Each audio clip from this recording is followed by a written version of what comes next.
छत्रपती शिवाजी महाराज की जय, छत्रपती संभाजी महाराज की जय, छत्रपती बाळासाहेब ठाकरे यांचा विजय असो, प्रमुख उद्धवसाहेब ठाकरे यांचा विजय असो, माननीय राजसाहेब ठाकरे यांचा विजय असो, माननीय शरदचंद्र पवार साहेबांचा विजय असो. लक्षात ठेवा, लक्षात ठेवा, लक्षात ठेवा, लक्षात ठेवा, लक्षात ठेवा, लक्षात ठेवा, विसरू नका, विसरू नका,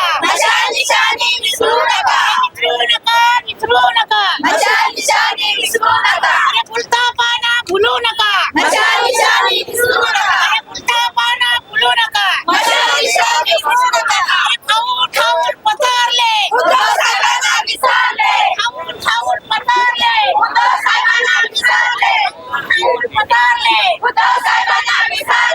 कोण म्हणतो येणार नाही, कोण म्हणतो येणार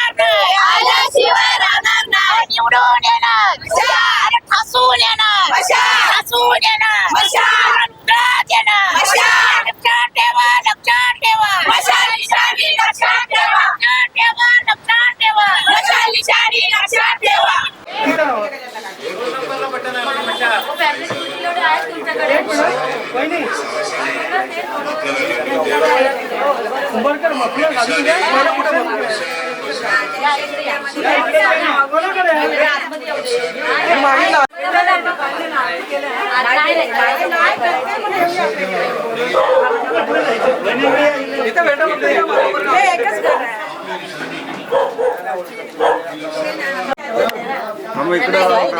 काकी इकडे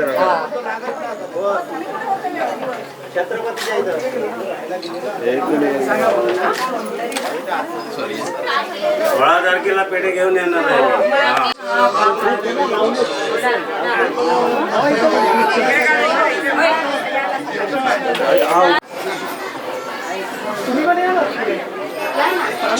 तुम्ही इकडे राहा.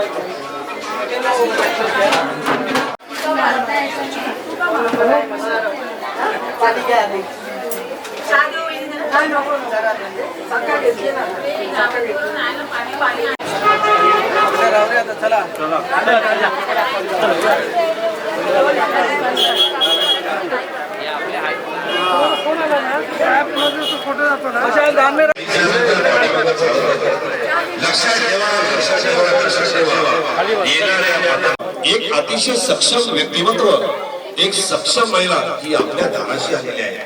ही आदिशक्ती, ही एकवीर आई, त्या एकवीर आईचा, आदिशक्तीचा, सप्तशृंगीचा हा आशीर्वाद जर आमच्या ताईसाहेबांच्या पाठीमागे असेल तर कुठलीच काळी जातात.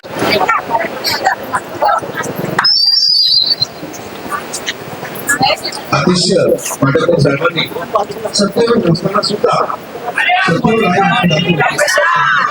चांगली काम केलेली आहेत.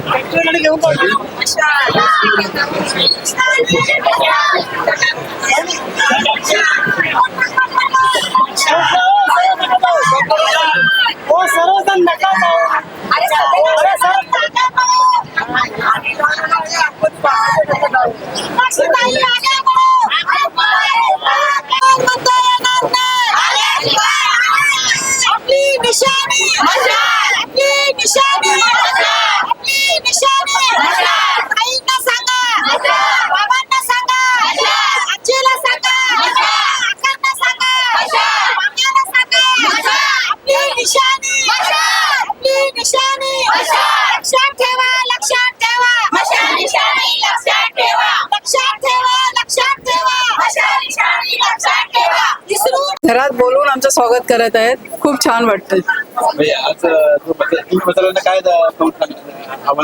आव्हान असंच असेल जे आजपर्यंत आपण 10 वर्ष आपण काम करत आलो, जी नगरसेवक माध्यमातून होणारी कामं आहेत ती यापुढे आपण चालू ठेवू. आणि एक मुद्दा आता आज इकडे आहे की एक SRA ला कुठेतरी आपण हात घालू असं आम्ही आश्वासन देत चाललोय.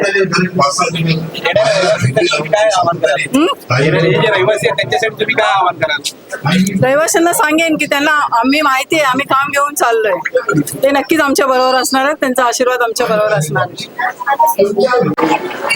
आज शिवसेना, उद्धव बाळासाहेब ठाकरे, महाराष्ट्र नवनिर्माण सेना व राष्ट्रवादी शरदचंद्र पवारांच्या अधिकृत उमेदवार मीनाक्षी अनिल पाटणकर यांचा प्रचाराचा एकदम टिपेला पोचलाय।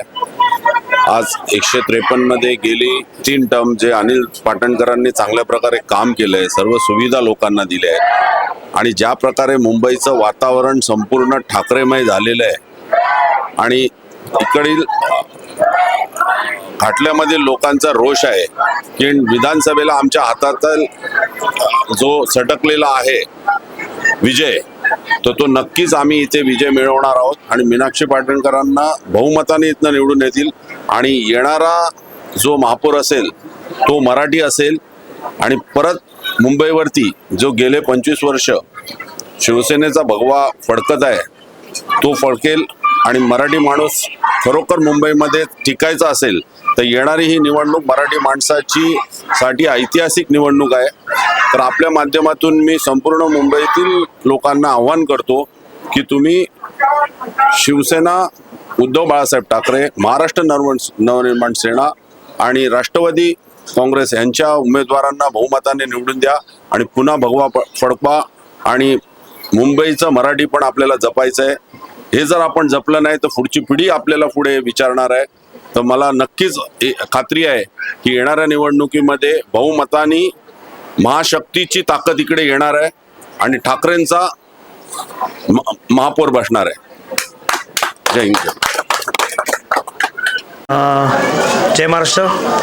मी शाखा क्रमांक 153 मध्ये बाळू काशीनाथ नाणेकर उपशाखा म्हणून आहे आणि आता शिवसेना, उद्धव बाळासाहेब ठाकरे, महाराष्ट्र नवनिर्माण सेना आणि राष्ट्रवादी काँग्रेस पार्टी शरद पवार गट यांचे अधिकृत उमेदवार सौ मीनाक्षी अनिल पाटणकर वहिनी ह्या निवडणुकीसाठी महानगरपालिकेच्या 2026साठी उभ्या आहेत आणि त्यांची निशाणी आहे मशाल। ही 2 नंबर या बटनावरती आहेत मशाल म्हणून। आणि आतापर्यंत जर बघितली तर आम्ही मागील 10 ते 15 वर्षामध्ये जी कामं केलेली आहेत माननीय अनिल पाटणकर साहेब यांच्या नेतृत्वामध्ये, तर ही कामे घेऊनच आम्ही फक्त पुढे चाललेलो आहेत। मग ती लादीकरण असो, गटाराचे कामं असो किंवा टॉयलेट्स असेल, परत कोविड काळामध्ये सुद्धा पूर्णपणे शिवसेना शाखा क्रमांक 153 आणि अनिल पाटणकर साहेब यांच्या नेतृत्वाखाली पूर्ण कोविडमध्ये संपूर्ण घरोघरी, गल्लोगल्ली म्हणता येईल किंवा हॉस्पिटलमध्ये पेशंट जरी होता तर त्याच्यापर्यंत पण पोहोचण्याचं काम आम्ही शिवसैनिकांनी केलेलं आहे आणि त्यांना जी जी मदत लागेल, मग ते हॉस्पिटल 24 तासमध्ये कोणाला हॉस्पिटलायझेशन मदत लागेल किंवा अजून कुठली, तर कुठल्याही प्रकारामध्ये पाटणकर साहेबांनी हलगर्जीपणा केलेला नाही आहे। तो पूर्णपणे त्यांना सपोर्ट म्हणून, भले मग तो कोणताही असो, सामान्य नागरिक असो किंवा कोणत्याही मोठ्या घराण्यातला व्यक्ती असो, तर कुठेही मागे पुढे न विचार करता फक्त त्याला कसे उपचार भेटतील हे त्यांनी प्रयत्न केलेले आहेत आणि ते सक्सेसिव्ह झालेले आहेत। तर माझी सगळ्यांना विनंती आहे तुमच्या माध्यमातून की कोणी किती काही करू, जे इथे 10-15 वर्ष कोणी नव्हते, कोविड काळामध्ये सुद्धा फिरकले नाहीत, ते आत्ता येऊन सांगतात की आम्ही आजपर्यंत तुमच्यासाठी विकास केलेला आहे, सर्व केलेलं आहे। अहो, ते इथे SRAचा प्रकल्प चालू करून गेले पण त्याकडे सरळ त्यांनी दुर्लक्ष केलेलं आहे आणि दुर्लक्ष करून परत त्यांच्याकडे काही मंडळी गेल्यावरती ते सांगतात की आता मी तिकडे अस्तित्वात नाही आहे, मी तिकडे नगरसेवक नाही, आमदार नाही आहे, तर तुम्ही आता तिकडे तुमचे पाटणकर आहेत त्यांच्याकडे जाऊन भेटा, माझ्याकडे काही येऊ नका। ह्या त्यांच्या सूचना तिकडनं येत आहेत आणि त्यांनी आत्ताच्या ह्या वेळेस, ह्याच्या अगोदर त्यांना कधी पंथी वाटताना दिसली नाही, कुठली साडी वाटताना कोणाला बघितलं नाही आणि आत्ताबरोबर इलेक्शन आल्यावरती पंथी आणि साडी घेऊन ते प्रत्येकाच्या घरोघरी जात आहेत आणि अजून काय घेऊन जात आहेत ते तुम्हाला सगळ्यांनाच माहिती आहे। आणि एवढंच की कुठल्याही आम्ही ह्याच्यामध्ये बघितलं नाही की हे ढोल ताशे घेऊन फिरवत आहेत, म्हणजे ढोल ताशे वाजले की लोक बाहेर येणार आणि यांना बघणार की हे निवडणुकीसाठी उभे आहेत म्हणून, म्हणजे यांना कोणी ओळखतच नाही आहे असं त्यांनी प्रचार चालू ठेवलेला आहे। बस एवढंच बोलतो। तर ह्या तुमच्या माध्यमातून माझं सगळ्यांना सांगणं आहे 153 मधील सर्व जनतेला, मतदारांना की येत्या 15 तारखेला सकाळी लवकर उठून 7 ते 5 मध्ये जेवढं मतदान करता येईल तुमच्या आजूबाजू शेजाऱ्यांनाही सांगा की मतदान करायला लवकर बाहेर निघा, जेणेकरून बोगस मतदान होणार नाही आणि मीनाक्षी अनिल पाटणकर यांच्या 2 नंबर मशालीच्या चिन्हावरती मारून त्यांना प्रचंड बहुमताने निवडून आणायचं आहे। जय हिंद, जय महाराष्ट्र।